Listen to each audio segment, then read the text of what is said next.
Happy Monday all, welcome back to Son of Chelsea. Daniel Childs here for my breakdown, reaction, review and recap of last night where Chelsea finally beat Brentford at Stamford Bridge for the first time. Only our second Premier League win against them since they got promoted in 2021. It was a little bit cagey at the end and it was a weirdly stressful, kind of, not in a bad way, but I did sense the anticipation and kind of the nerves being released inside Stamford Bridge. And I think it was a combination of things last night that made it such a significant victory in the end, and why we got to that place, and maybe why some quotes from Levi Colwill and some actual examples of this game. Maybe Maresca is showing the early signs of finally fixing one of Chelsea's longest and biggest problems, especially at Stamford Bridge. We'll get into that, how it happened, all of that good stuff. Please hit the like button. Please subscribe. I'm doing my added time Q&A. Once again, we're going to be recording it today, but hopefully later today, but especially it will be coming out tomorrow on Tuesday. So if you want to get your questions in, please put them down in the comments below. If you're listening on the podcast, get involved in contact on Blue Sky. I'll probably put a post on there as well. So if you want to get your questions submitted for the show, please do that as soon as possible. But let's jump into it with the starting lineup, looking at this game. So I did speak briefly in my preview about the variation of the way I think Maresca could have looked at this game.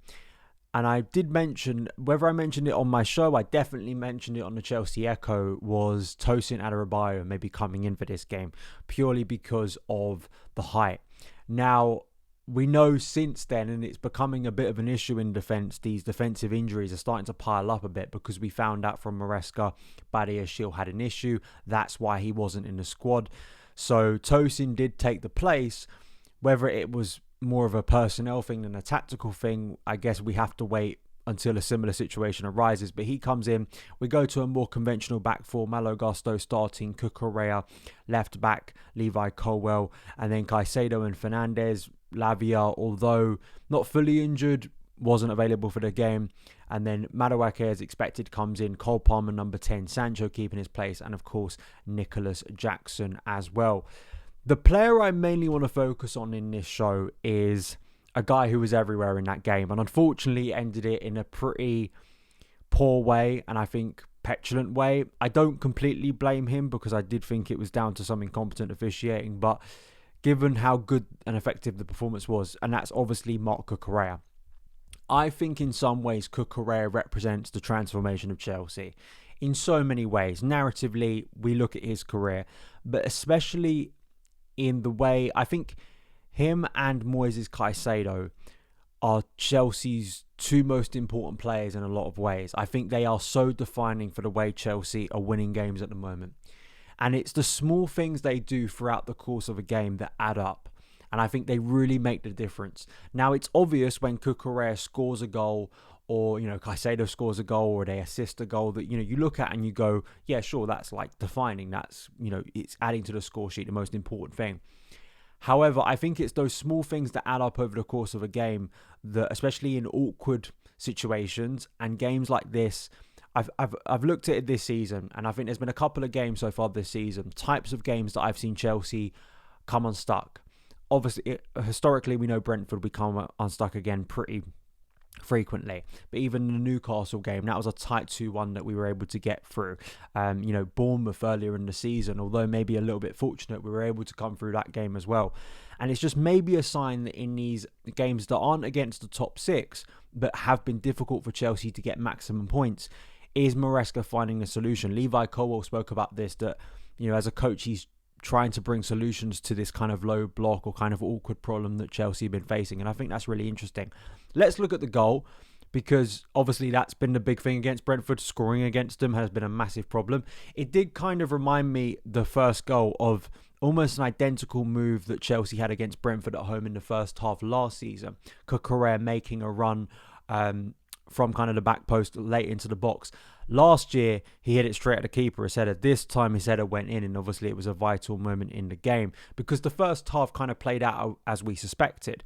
It was us trying to break down Brentford, low block. I thought the way and we'll get to this with Cucurella again, I thought the way we stopped their transition opportunities for the majority of the night, but especially in the first half, was exceptional because it kept that pressure on. It kept us, trying to break them down.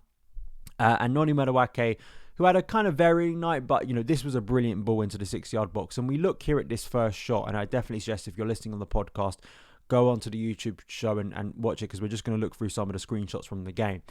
And we're kind of used to this setup now from Chelsea, where you have kind of 4 behind the striker. We have 3 in defence.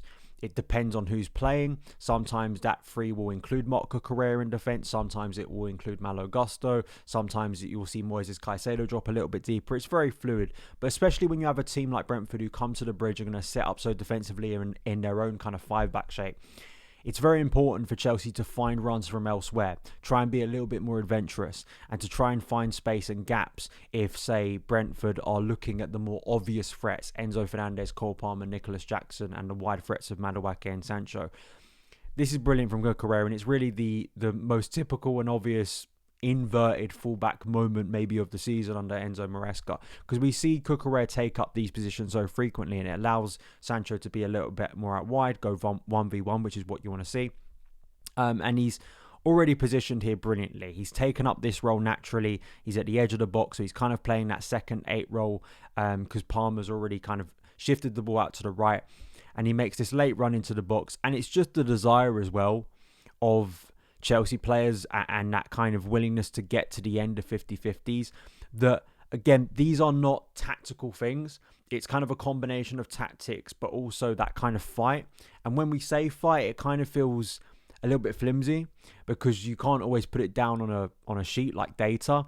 However, I think there is undeniable things, and I think Cucurella is symbolic of this, that Chelsea teams in the past haven't been, in recent past that is, haven't been that good of the fight side of the game.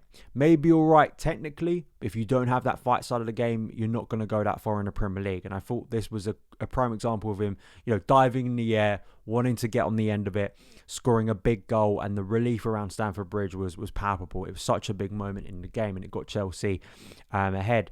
But I want to look at smaller moments. That's an obvious moment. Those are big moments. The Jackson goal that was brilliant in the second half is an obvious moment. These are those moments that I say are small in the moment. They don't seem that big, but I think they add up over the course of a game, and they keep adding up for Cucurella and Caicedo. I sort of look at them as kind of a combo, because I think both of them do similar things in kind of like being alert to danger, winning their duels, keeping Chelsea on the front foot, stopping transition opportunities. These are all things that Chelsea haven't been very effective at in recent years. I think in recent years, this is the type of game, and we saw threats of this in the second half, so I'm not denying that Brentford had, Carvalho with that chance that went off the bar. Chelsea got lucky, and Sanchez made some heroic saves in the second half, and we even tried to mess it up in the final minutes with the Mbeumo goal.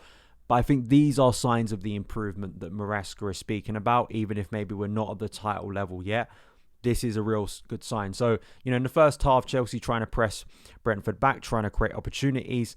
And Cucurella just, spots this transition opportunity that's starting to develop, where Bryan Mbeumo, Wissa trying to get forward. These nice little knockdowns that you get from Brentford's front two. We saw it with Ivan Toney, but it's very much been a staple of Thomas Frank's team, that this is how they get around defences. This is how they provide these great counter-attacking opportunities, a knock back and then looking to turn the ball around, run at Chelsea's defence and see if they can hit Chelsea on the counter when they've committed men forward.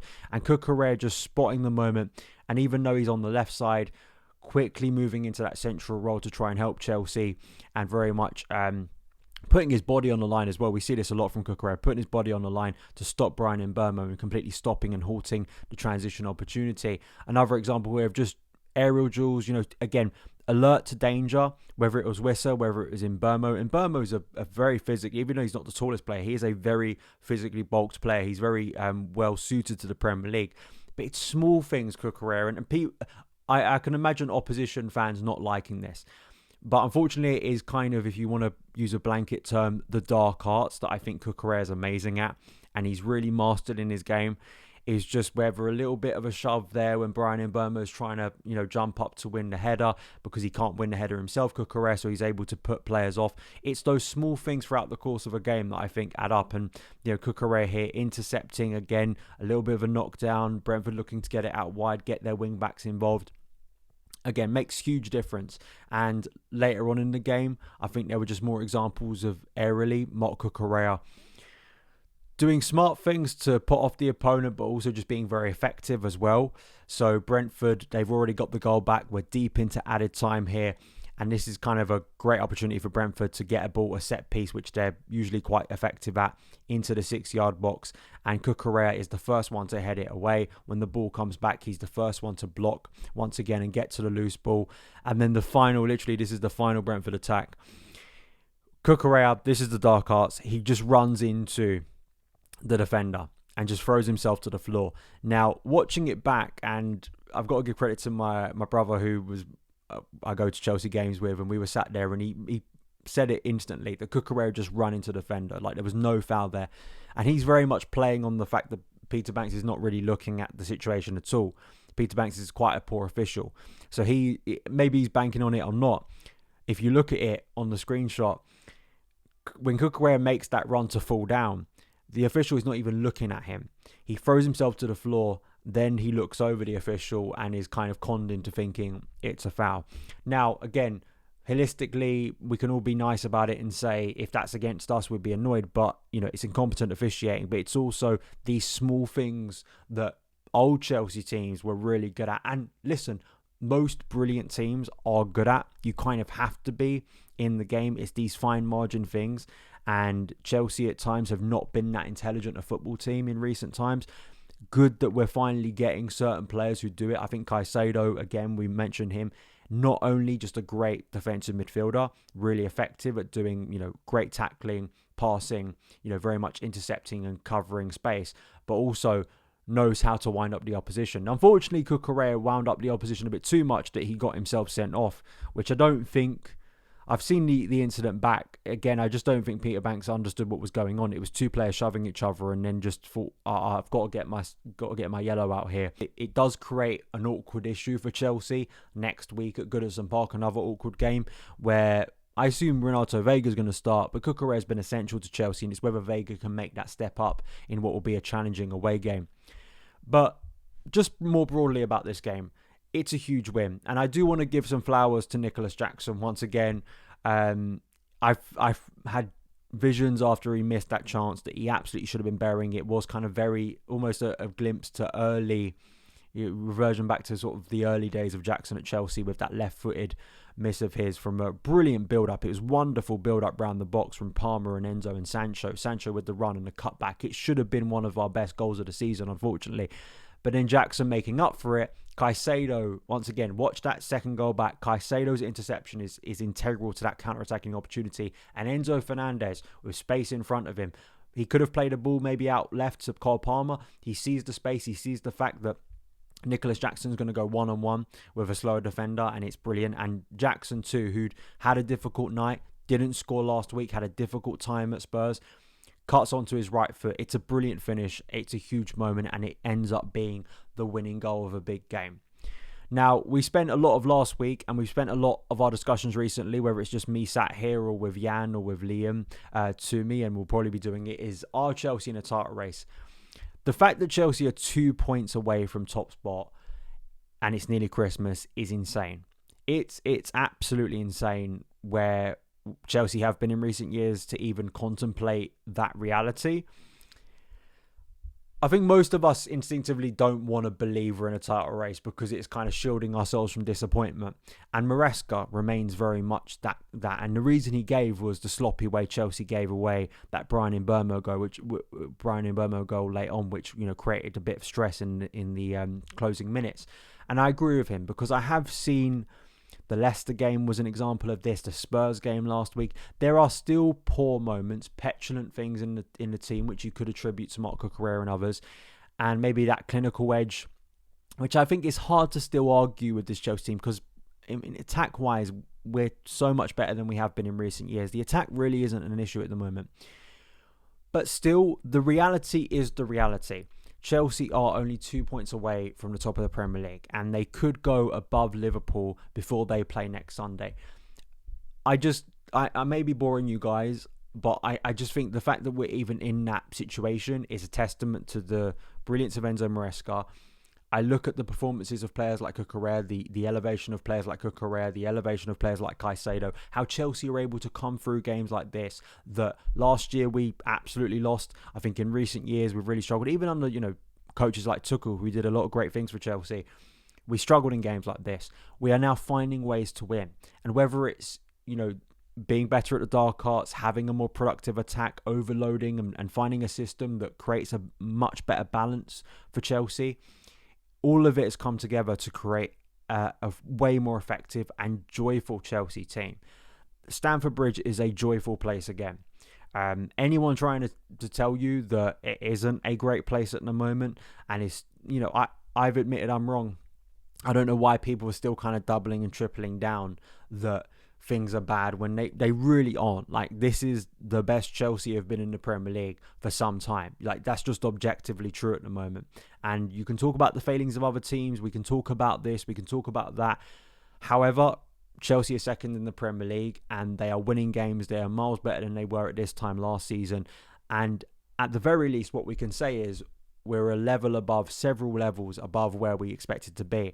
And I think there's a hope that, with still some flaws within our team, there is still actually a way for this team to go. I think there are ways for Chelsea to even get better, which I think is a point for optimism. So those are my thoughts today. As I said at the start of the show, please do give me your comments down below and questions for added time. Great to be making content and talking about Chelsea in this joyous time, and hopefully it continues as we head towards Christmas. So thank you guys. Follow me across the socials. Have a great start to your week, and I'll see you again very soon. All the best.